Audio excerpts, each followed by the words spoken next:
नमस्कार, आप देख रहे हैं सी न्यूज भारत। मैं हूं आपके साथ स्नेहा सिंह। वक्त हो गया है न्यूज बुलेटिन का। इस बुलेटिन में प्रयागराज में किसने मांगी अमन चैन की दुआ, अंबेडकर नगर में मीडिया के माध्यम से किसने बयां किया अपना दर्द, और अयोध्या में युद्ध नायकों की याद में कौन सा महोत्सव का हुआ आयोजन। ऐसी तमाम खबरों पर विस्तार से करेंगे चर्चा। तो चलिए शुरू करते हैं खबरों का सिलसिला। ब्लॉक बस्कर के अंतर्गत ग्राम सभा अरुसा आजमपुर आवास के नाम पर हो रही है धन उगाही, जहां ग्राम सचिव और ग्राम प्रधान की मिलीभगत से विकलांग से आवास के नाम पर 10,000 रुपए लिया गया। जब मीडिया पड़ताल की गई तो विकलांग ने अपना दर्द बयां किया कि प्रधान सचिव की मिलीभगत से 10,000 रुपए ले लिए गए और अभी तक पैसे के अभाव में आवास रह गया है अधूरा। देखना ये होगा कि आवास पूरा होगा या नहीं, ये बहुत बड़ा सवाल है। विकलांग को छत नसीब होगा या नहीं। विकास खंड बस भ्रष्टाचार सुर्खियों में हमेशा बना रहता है। भ्रष्टाचार और जड़ है जिसके हाथ बहुत लंबे हैं। हाँ, तो भाई साहब आपका क्या नाम है? चंद्र कुमार। कहाँ घर है? अरुसा आजमपुर। क्या दिक्कत है आपको? हमारी दिक्कत ये है कि हमारा आवास मिला रहा है और 10,000 रुपये उम्र से प्रधान का आदमी खाए लिए। चंद्रावती प्रधान है, बाले उनका आदमी पैसा ले लिए 10,000 और लगाना चाहता था। और हम विकलांग होकर जूता चप्पल सीट है, जूता चप्पल सीट अपन गुजारा करते।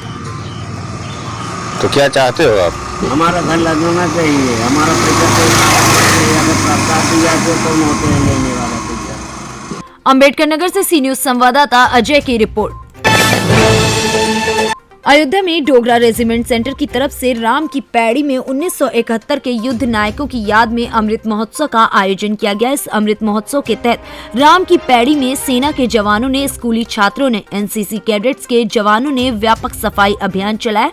राम की पैड़ी में फैली गंदगी को साफ किया और अयोध्या समेत पूरे देश में स्वच्छ भारत का संदेश दिया।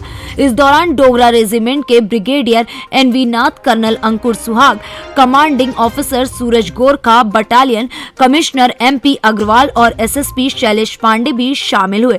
कमिश्नर MP अग्रवाल ने कहा कि राम की पैड़ी पर्यटक स्थल के साथ साथ धार्मिक स्थल भी है, जिसको आज अमृत महोत्सव वर्ष के तहत व्यापक सफाई अभियान में सफाई की गई है। हम इसके लिए आर्मी के सहयोग को धन्यवाद देते हैं। अमृत महोत्सव के माध्यम से स्वच्छ भारत श्रेष्ठ भारत का संदेश पूरे देश को दिया जा रहा है, जिसे हम आप मिलकर बना सकते हैं। और आज हम सब ने शपथ लिया है कि हम जहां भी रहेंगे साफ सफाई का ध्यान रखेंगे। कल 2 अक्टूबर है, महात्मा गांधी की जयंती भी है। ऐसे में उनकी भी यही धारणा रही है कि साफ सुथरा देश हो, स्वच्छ भारत हो। तो वहीं SSP शैलेश पांडे ने कहा कि ये वर्ष अमृत विजय वर्ष के रूप में मनाया जा रहा है। किस तरीके से उसको विजय स्वर्णिम दिवस मनाया जा रहा है और कितना महत्वपूर्ण है इन सारी चीजों को लेकर? देखिए, स्वर्णिम विजय वर्ष के रूप में ये वर्ष मनाया जा रहा है और आर्मी की इनिशिएटिव पे कल गांधी जयंती है, उसके एक दिन पहले एक व्यापक स्वच्छता अभियान यहाँ पे राम की पैड़ी पे चलाया गया है और इसका परिणाम आप सभी देख रहे हैं। इस अभियान में आर्मी की इनिशिएटिव, उनके लीडरशिप में जो स्कूली बच्चे हैं, NGOs हैं, उन सब ने, NCC कैडेट्स ने इसमें पार्टिसिपेट किया है और एक सेंस ऑफ ओनरशिप सभी में डेवलप हो कि सभी लोग स्वच्छता को लेकर अपनी जिम्मेदारी समझें और अपने आसपास विसिनिटी में, अपने स्कूल, कॉलेज, मोहल्लों में साफ सफाई रखें और दूसरों को भी प्रेरित करें। ये उद्देश्य है इस तरह के अभियान चलाने का और मुझे पूरा विश्वास है कि इसका बड़ा सकारात्मक और पॉजिटिव इम्पैक्ट अन्य लोगों पे भी पड़ेगा। जो देखेंगे, जो इतनी सफाई देखेंगे तो उनके मन में अपने आप ये इच्छा जागेगी कि हम इस चीज़ को मेंटेन रखें। हम वैश्विक महामारी कोविड के दौर से भी गुजरे हैं और अभी भी इसका संक्रमण अभी पूरी तरह से समाप्त नहीं हुआ है।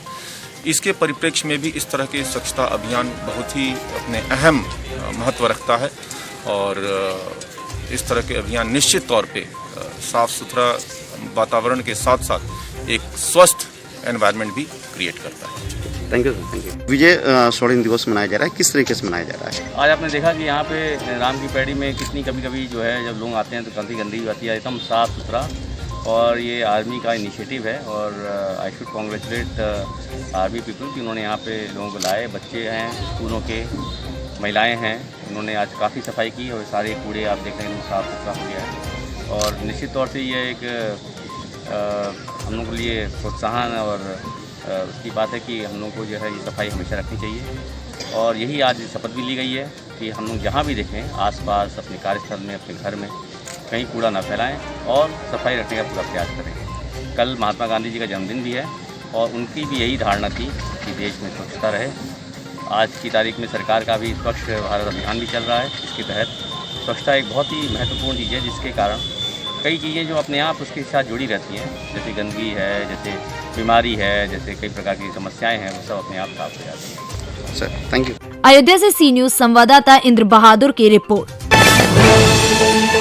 सेन समाज राजपुरा और परौन जिला ललितपुर के संयुक्त तत्वाधान में सेन समाज का एक दिवसीय मंथन शिविर सदर विधायक रामरतन कुशवाहा और अध्यक्ष मुन्नालाल सेन ठेकेदार जेल के पीछे झांसी और विशिष्ट अतिथि महेंद्र सेन टीटीआई झांसी युवा प्रदेश अध्यक्ष भारतीय सेन समाज झांसी और संयोजक आर्य रत्न शिक्षक लखनलाल आर्य के संचालन और आयोजक कैलाश बाबू सेन परौन संतोष कुमार सेन शिक्षक के द्वारा संपन्न किया गया। सदर विधायक रामरतन कुशवाहा ने कहा कि सेन समाज ने सदैव समाज और राष्ट्र निर्माण में अपनी भूमिका निभाई और इस समाज के लोग बहुत ही विश्वसनीय होते हैं। अध्यक्षता करते हुए समाज सेवी मुन्नालाल सेन ठेकेदार झांसी ने कहा कि सेन समाज का गौरवशाली इतिहास रहा है। विशिष्ट अतिथि महेंद्र सेन टीटीआई झांसी ने कहा कि सेन समाज को शिक्षित संगठित होकर अपने हक और अधिकारों के लिए संघर्ष करना होगा। इस अवसर पर हाई स्कूल में 95.4% अंक प्राप्त करने वाले काव्या सेन पुत्र लखनलाल सेन आर्य एवं क्षेत्र पंचायत सदस्य जगदीश प्रसाद सेन उदयपुर मृत्यु भोज अनुमूलन हेतु राजू सेन जॉशन हेयर पार्लर को प्रशस्ति पत्र देकर सम्मानित किया गया। ललितपुर से सी न्यूज संवाददाता आशीष की रिपोर्ट। पन्ना में तमाम प्रयासों के बावजूद भी भ्रष्टाचार रुकने का नाम नहीं ले रहा। ताजा मामला एक बार फिर पन्ना जिले से प्रकाश में आया, जहां कलेक्टर चैम्बर से सिर्फ 50 कदम की दूरी पर खाद्य विभाग का अधिकारी आर.के. श्रीवास्तव और महेश गंगेल 1,40,000 की रिश्वत लेते सागर लोकायुक्त के हाथों गिरफ्तार हुआ।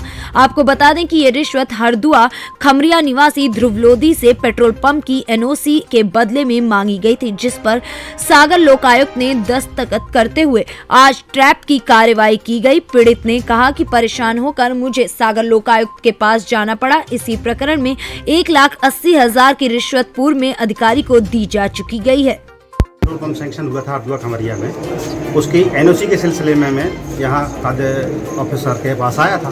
इन्होंने मेरे से 5 लाख की मांग की थी, तो मैं 6 जून को मैंने यहाँ पे ये इनको आवेदन किया।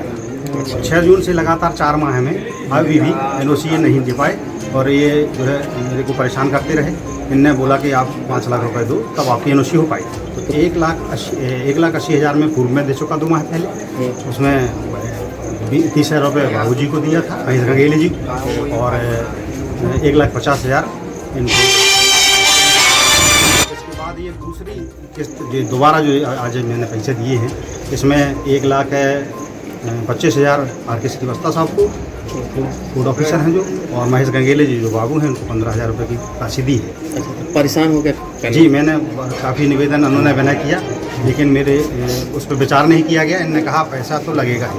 इस तरीके से इस पन्ना जिले में जो भ्रष्टाचार व्याप्त है, इसके लिए मैं संदेश देना चाहता हूँ प्रत्येक पन्ना जिले के निवासियों को कि इस भ्रष्टाचार को उखाड़ फेंकने के लिए सब लोग आगे आएँ और सब कंधे से कंधा मिलाकर इस जिले में व्यापक भ्रष्टाचार को समाप्त करने के लिए मैं आह्वान करता हूं।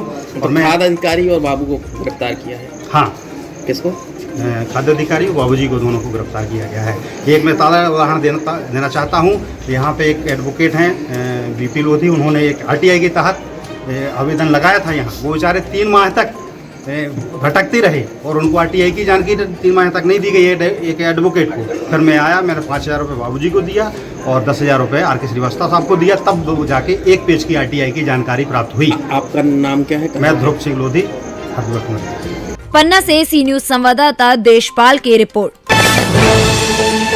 क्षेत्र के बसगीत गांव निवासी सपा लोहिया वाहिनी के राष्ट्र सचिव एरम उतरावा के पुरुषोत्तमपुर गांव में पहुंचकर दोपहर की नमाज पढ़ने के बाद देश की सलामती और अमन चैन के लिए दुआ मांगी। सपा नेता एरम रब्बानी शुक्रवार को विधानसभा प्रतापपुर क्षेत्र के जलालपुर, ढोली सदेहा, सिठौली, मणिपुर, गुलचप्पा, संडलपुर, सौरा, बरेठी, शाहबाजपुर आज गांव में पहुंचकर लोगों से जनसंपर्क किया। वे पुरुषोत्तमपुर गांव में पहुंचकर वहां जामा मस्जिद में दोपहर की नमाज भी पढ़ी। उसके बाद लोगों के साथ देश की सलामती और अमन चैन की भगवान से दुआ मांगी।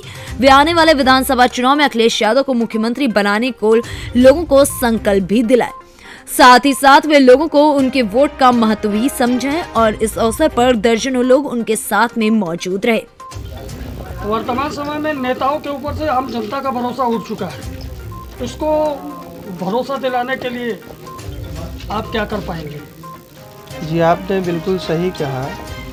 नेताओं के ऊपर से भरोसा उठ गया है, लेकिन सिर्फ भारतीय जनता पार्टी के नेताओं के ऊपर से भरोसा उठ गया है और कुछ भारतीय जनता पार्टी के जो साथ में उनके सहयोगी दल के रूप में काम कर रहे हैं उन नेताओं के ऊपर से, लेकिन विपक्ष में और ख़ास तौर पर हमारी समाजवादी पार्टी पर इस वक्त पूरे उत्तर प्रदेश का भरोसा बना हुआ है और इसी भरोसे की बुनियाद पर आगामी 2022 के चुनाव में गालिबन 19 मार्च रात 12 बजे के पहले सरकार का गठन हो जाना संवैधानिक रूप से अनिवार्य है। तो हमारी समाजवादी पार्टी की सरकार आने वाली है और इस बुनियाद पर आने वाली है क्योंकि लोगों का भरोसा हमारे नेता माननीय अखिलेश यादव जी पर, आज़म खान जी पर, अबू आसिम आज़मी जी पर और नरेश उत्तम पटेल जी पर, सभी समाजवादी पार्टी पर भरोसा। और प्रतापपुर विधानसभा की जनता का जहां तक सवाल है तो उसका भरोसा हम पर, हमारी पूरी पार्टी पर है। प्रतापपुर में आज भी विकास कार्य नहीं हुए हैं, सड़कें पूरी तरह से टूटी हुई है और आम जनता जो है परेशानी की मार झेल रही है और महंगाई की भी मार झेल रही है। तो क्या कर पाएगी आपकी सरकार? सरकार एक बहुत बड़ी ताकतवर चीज़ होती है। मैं सिर्फ एक विधायक की बात बताना चाहता हूं कि अगर एक विधायक चाहे तो वो इतनी बड़ी ताकत होता है कि तमाम विभागों को यदि लेटर लिखता है तो उन विभागों को जवाब देना पड़ता है। लेकिन होता क्या, हमारे विधायकगण अपने कारोबार को आगे बढ़ाते हैं, अपने रिश्तेदारों को आगे बढ़ाते हैं, वो क्षेत्र के लिए काम करना ही नहीं चाहते हैं। यदि करना चाहते हैं जो वो काम करते हैं। बहुत सारे ऐसे मिसाल हैं सरकार होने पर ना होने पर। और यदि हमारी सरकार आती है तो हम विधायक बने ना बने वो अपनी जगह है, वो वक्त और भविष्य के भी गर्भ में छुपा है। हमें पूरा भरोसा है कि हमारी पार्टी हमें अवसर देगी और हमारी क्षेत्र की जनता हमें ज़रूर कामयाब करेगी। लेकिन सरकार यदि हमारी बनती है तो हम तमाम विभागों से, और मेरा दावा है कि माननीय अखिलेश यादव जी इतना चाहते हैं हम जैसे लोगों को और तमाम कार्यकर्ताओं की कि अगर वो मुख्यमंत्री बनते हैं तो डिप्टी सीएम तो बिना घोषणा किए हुए हम लोग बन जाएंगे। ऐसी हमारी आशा और उम्मीद है और ऐसा होगा ज़रूर। चलिए बात को आगे वो करते हैं कि विरोधी पार्टियाँ ये कहती है कि वर्तमान समय में अखिलेश की सरकार तो बिल्कुल नहीं आ पाएगी, इनका पत्ता बिल्कुल साफ हो जाएगा। इसको लेकर आप क्या कहेंगे? असल में विरोधियों का विरोध जो है वो जनता कर रही है, तो उनके पास कुछ बचा है नहीं। तो अब इस तरह की बातें बेबुनियाद। प्रयागराज से सी न्यूज संवाददाता रणविजय की रिपोर्ट। धर्मशाला की जमीन के कब्जे के विरोध को लेकर आधा दर्जन दबंगों ने 2 लोगों के साथ लाठी डंडों से जमकर मारपीट की। वहीं गांव से निकलते ही पीड़ित पक्ष के बाइक सवार दोनों लोगों पर दबंगों ने रास्ते में हमला बोल दिया। बताया जा रहा है कि पीड़ित व्यक्तियों ने दबंगों पर मारपीट कर मोबाइल और रुपए छीनने का आरोप भी लगाया है। गौरतलब है कि धर्मशाला की जमीन के विवाद में गुरुवार को दोनों पक्षों में जमकर मारपीट हुई थी, जिसमें 2 लोग घायल हो गए थे। दबंगों की पिटाई से दोनों लोग गंभीर रूप से घायल हो गए हैं। पुलिस को सूचना दी गई, जिसके बाद पुलिस इस पूरे मामले में आगे की कार्रवाई करने में जुट गई है। आपका? मेरा नाम सरदार। क्या मामला है? मामला ये है कि देवता प्रसाद हम दोनों जबलपुर से निकले, वहाँ 4 पहिए गाड़ी में 4-5 लोग, मतलब नाम उनके धर्म जो है और अनुज है और क्या नाम है डब्बल दूल्हे का भतीजा और बलवीर सिंह बाजरे के खेतों में था और एक बंदा और था उसका नाम मैं नहीं बन पा रहा सर। किस बात को लेकर आपका विवाद? धर्मशाला 25 दिन हो गए धर्मशाला को कब्जा कर, मतलब मेरे छत खोली तब तहरीर थी। 2 दिन पहले भी इस मामले में कोई मारपीट हुई थी? कल की बात है, कल मारपीट हुई थी। कल रामबिहारी के मुंह में लाठी मारी बुड्ढे ने, उस बुड्ढे ने अपने हाथों से पीठ फोड़ के वो भी मेडिकल कराने आया था। कल का आपने कोई शिकायत पत्र वगैरह दिया है? दिया है सर। आपका देवता प्रसाद। दीदी क्या मामला है? मामला ये है, मैं भरौली एक ड्यूटी करने के लिए जा रहा था, तो रास्ते में हाथ लगाए दबंग लोग एज ए विकास दुबे बैठे थे, जिन्होंने मुझे लाठी डंडों से और मेरे स्वयं के हेलमेट से मारा पीटा और मेरी जान जोखिम में डाल दी, जिससे मेरे सिर में चोटें आई, मुंह में चोटें आई, नाक में, कान में, छाती में, और मेरी बाईं तरफ ये अंग पूरा जख्मी हो गया है और ये मेरा जो है ये अंगूठा टूट गया है। और इसके विषय में ये एक छोटा सा धर्मशाला का प्रकरण चल रहा था, उसके विषय में मैंने कम से कम 30 दिन से SDM महोदय और थाना प्रभारी महोदय और पोर्टल पर भी मैं शिकायतें डाल चुका हूँ, लेकिन आज तक मेरी ये स्थिति विकास दुबे एज ही ने कर दी है। आपने आज कोई शिकायत पत्र वगैरह दिया है? अभी तो मैंने कुछ नहीं दिया है। कहाँ की घटना है? ये घटना लखनपुरा खालसा से 500-600 मीटर दूरी पर है। आगरा से सी न्यूज संवाददाता नीरज यादव की रिपोर्ट, कैमरामैन रवि यादव के साथ। जनपद अलीगढ़ के ब्लॉक जवा में मोबाइल वितरण और गर्भवती महिलाओं के कार्यक्रम का आयोजन किया गया, जिसमें प्रदेश की भाजपा सरकार ने कोरोना काल में आंगनबाड़ी कार्यकर्ताओं की सेवा भाव के कार्यों को देखते हुए उनका मानदेय 5600 रुपए से बढ़ाकर 7000 रुपए कर दिया है। ये बातें गुरुवार को राज्य महिला आयोग की सदस्य मीना कुमारी ने जवा ब्लॉक कार्यालय पर बाल विकास सेवा एवं पुष्टाहार विभाग द्वारा आयोजित कार्यक्रम में कही। इस अवसर पर बरौली विधायक दलवीर सिंह के प्रतिनिधि के रूप में महिला मोर्चा के जिला उपाध्यक्ष सुनीता गोस्वामी ने सरकार द्वारा महिलाओं के योगदान के बारे में बताया। मंडल अध्यक्ष ओम प्रकाश भारद्वाज ने योजनाओं के बारे में विस्तार से जानकारी दी। आंगनबाड़ी कार्यकर्ताओं की दक्षता एवं कार्य क्षमता में वृद्धि के लिए उन्हें तकनीक से जोड़ने और उनके कार्य सुविधा के लिए स्मार्टफोन के वितरण का शुभारंभ भी किया गया, जिसमें यहां पर 240 मोबाइल बांटे गए। आंगनबाड़ी कार्यकर्तियों के मोबाइल फोन पाने के बाद चेहरे खुशी से झूम रहे थे। इतना ही नहीं, गर्भवती महिलाओं की गोद भराई का कार्यक्रम भी किया गया। अलीगढ़ से सी न्यूज संवाददाता ममता शर्मा की रिपोर्ट। जन सूचना अधिकार मंच ट्रस्ट और भारतीय मानव अधिकार समिति द्वारा प्रधान कार्यालय पर वैक्सीन शिविर लगाया गया, जिसमें बड़ी संख्या में क्षेत्रीय लोगों ने भागीदारी की। संस्था के प्रधान कार्यालय पिछौरा पर संस्था अध्यक्ष मुदित चिरवारिया ने शिविर का शुभारंभ किया। CHO बड़गांव डॉक्टर विष्णु परमार को मनसाराम वर्मा, BHW राखी वर्मा को दीपाली सोनी और संस्था अध्यक्ष को राजेंद्र मिश्रा, स्वास्थ्य पर्यवेक्षक रामनाथ को निरुपमा विश्वकर्मा और राम देवी को शिवानी ने बैच लगाकर स्वागत किया। सुबह से ही वैक्सीन लगवाने वालों की लाइन लग गई, जो देर शाम तक लगी रही। 150 से अधिक लोगों ने शिविर का लाभ लिया। अधिकांश लोगों ने बताया कि बुकिंग न मिल पाने की वजह से वह अब तक वांछित थे, वहीं महिलाओं की संख्या ज्यादा थी। उन्होंने बताया कि परिवार के लोगों के द्वारा उन्हें वैक्सीन लगवाने के लिए समय नहीं निकाल पाने की वजह से वो संस्था के प्रयास से काफी खुश हैं। सभी मेडिकल स्टाफ और संस्था पदाधिकारियों से लोगों ने मांग की कि 84 दिन बाद फिर से संस्था के कार्यालय पर कैंप लगाया जाए, जिससे उन्हें दूसरी डोज भी लग सके। आज जन सूचना अधिकार मंच के प्रधान कार्यालय पिछोर में वैक्सीन का शिविर लगाया गया था, जिसमें सुबह से ही क्षेत्रीय लोगों की भीड़ लगी रही।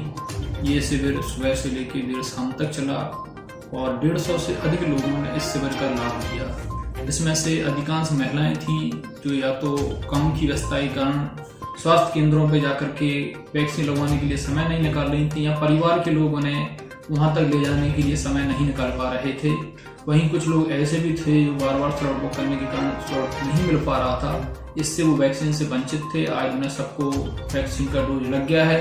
इनमें से अधिकांश लोगों की ये मांग थी कि 84 दिन बाद फिर से उन्हें दूसरा डोज लगाने के लिए यहाँ कैंप लगाया जाए। तो जो डॉक्टरों की टीम आई थी, उन्होंने क्षेत्रीय लोगों को आश्वस्त किया कि 84 दिन बाद फिर से इस संस्था के कार्यालय पर शिविर लगा करके उन्हें दूसरी डोज लगाई जाएगी। Bureau report, Jhansi.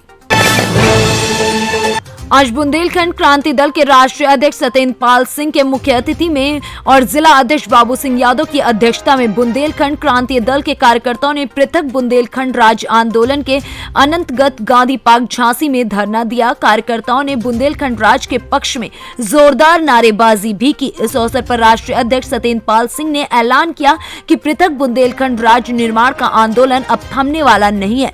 धरना स्थल पर सभा भी की गई। सभा के उपरांत कार्यकर्ता जुलूस जुलूस निकालकर जिलाधिकारी कार्यालय पहुंचे और जिलाधिकारी झांसी को प्रधानमंत्री के नाम संबोधित ज्ञापन सौंपकर पुनः पृथक बुंदेलखंड राज्य निर्माण की मांग की।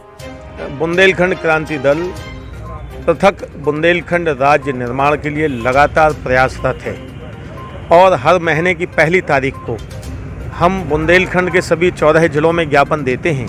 आज जो ज्ञापन यहाँ झांसी में हो रहा है वो बुंदेलखंड के सभी जिलों में इस समय हो रहा होगा। सभी धरने पर बैठे होंगे, सभी ज्ञापन देंगे। हम हर पहली तारीख को बैठकर ये याद दिलाते हैं प्रधानमंत्री महोदय को कि माननीय, आपने वायदा किया था कि बुंदेलखंड राज्य बनाएंगे आप। उमा जी ने कहा था कि सरकार आई तो 3 साल के अंदर हम बुंदेलखंड राज्य बना देंगे, लेकिन वो वायदा निभाया नहीं है। कारण कि आप बुंदेलखंड के खनिज को लूटना चाहते हैं।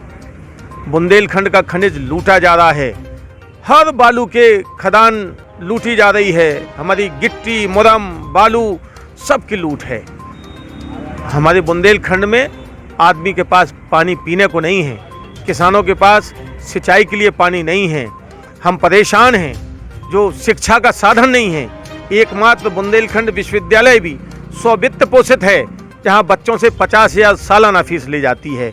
ये अन्याय हमारे साथ है और ये हम मानते हैं जब तक खत्म होने वाला नहीं है, जब तक बुंदेलखंड राज्य नहीं बनेगा। चूँकि 1 नवंबर 1956 को बुंदेलखंड राज्य खत्म किया गया था, इसलिए हमने 1 तारीख को चुना है और हर महीने की 1 तारीख को हम लोग सभी जिलों में ज्ञापन देते हैं। हम इस आंदोलन को और बढ़ाएंगे। हमारा कैडर कैंप लगने वाले हैं। हम लगातार आंदोलन बढ़ाएंगे। जब तक बुंदेलखंड राज्य नहीं बन जाएगा तब तक अंतिम सांस तक हम इस संघर्ष को छोड़ेंगे नहीं, लगातार चलाएंगे। Bureau report Jhansi. Nilambar Pitambarpur police ने 3 सड़क लुटेरों को गिरफ्तार कर जेल भेज दिया। गिरफ्तार लुटेरों में ललन कुमार उर्फ बहादुर 21 वर्ष, पिता रामचंद चंद्रवंशी निवासी पोखराहा खुर्द सदर थाना, नितेश कुमार 21 साल, पिता वीरेंद्र सिंह निवासी कुमार डी तरहसी, वर्तमान में सेंट जेवियर स्कूल बरलौटा सदर थाना, और सुजीत कुमार 21 साल, पिता बीगू राम शामिल है। ये सभी मुरमुसी लेलसीगंज निवासी सबीना कुमारी पति वशिष्ठ कुमार से मोबाइल और पैसे की लूट की घटना को अंजाम दिए थे। गिरफ्तारी के बाद इन आरोपियों को वादिनी सबीना कुमारी ने पहचान भी कर ली। इन आरोपियों ने भी लूटकांड में अपनी संलिप्तता स्वीकार की है। फिलहाल कई धाराओं के तहत पुलिस ने इनके खिलाफ मामला दर्ज करके इन्हें जेल भेज दिया है। कांड में जितना भी समय लगे, कांड में अनुसंधान पूर्ण होने के बाद ही कांड को डिस्पोजल किया जाए। तो उन्हीं के निर्देशानुसार कांड के आरोपियों का सत्यापन, व्याप्त छापामारी सब में थाना प्रभारी का भी अच्छा सहयोग रहा। सभी थाना में पदस्थापित पदाधिकारियों का भी सहयोग रहा और मेरे पुलिसकर्मियों का भी सहयोग रहा। इसी का परिणाम रहा कि लेस्लीगंज थाना कांड संख्या 60/21 20/21 सेक्शन अंडर सेक्शन 382-356 भदोही में रियलमी नार्गो कंपनी का मोबाइल बरामद हुआ, जो मुरमुसी के महिला वादनी है, उनके द्वारा कंप्लेन दर्ज कराया गया था 20/21 को। तो हम लोग अपना पुलिस और बातचीत किए उस नंबर पर और उसका लोकेशन निकालने के बाद ट्रेस आउट किए। प्रेम से बुला के ललन कुमार चंद्रवंशी उनका नाम उर्फ महावीर, प्रेम से बुलाए, बातचीत किए। उनके द्वारा अपने भाई को बुला के अपने नया अभी शादी ठीक हुआ है, वहाँ ससुराल में दे दिए थे छीना हुआ मोबाइल, उसको वहाँ से मंगाकर थाना पर उपस्थित कराए। उसके बाद इनकी गिरफ्तारी की गई। उनके निशानदेही पे दोनों साथियों के घर छापामारी किया गया। थाना प्रभारी और पुलिस कर्मी लोग सभी का सहयोग रहा। मोटरसाइकिल उपयुक्त में लाई गई मोटरसाइकिल वाहन संख्या JH